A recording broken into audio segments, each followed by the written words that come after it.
Let's read.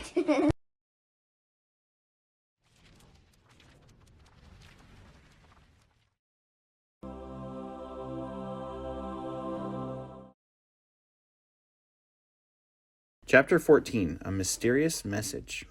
10 years had passed since our arrival in this part of the world. My sons were no longer boys, but grown men.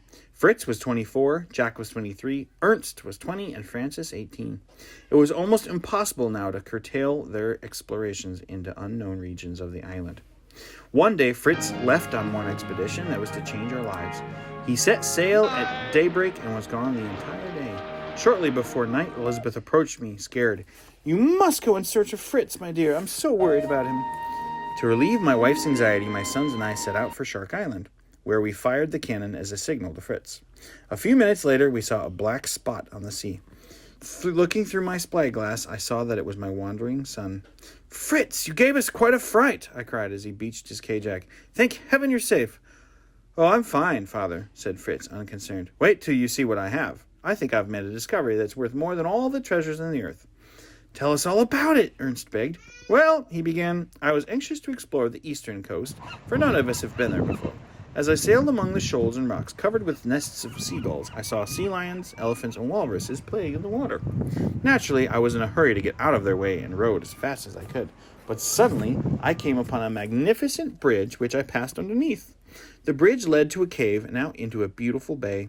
Peering down in the blue water, I saw bed after bed of giant oysters. I caught some with a hook and tossed them over on the sand.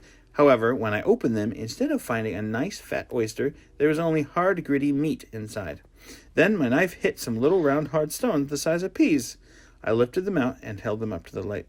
"Pearls!" I cried in ecstasy. "Real pearls! See, father, I've brought back a whole box full." "They really are pearls of rare quality," I exclaimed as we examined the contents of Fritz's box. "Son, you have discovered a valuable treasure."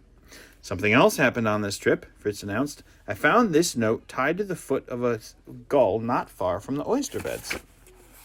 "Let me see it," I cried, opening up the message. "What's it say?" asked Francis eagerly. "It's written in English," I said, and reads, "Save the poor shipwrecked sailor on the smoking rock."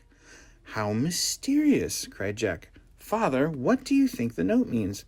"It means we're no longer alone on this island. Somewhere a lone sailor is waiting for us to rescue him."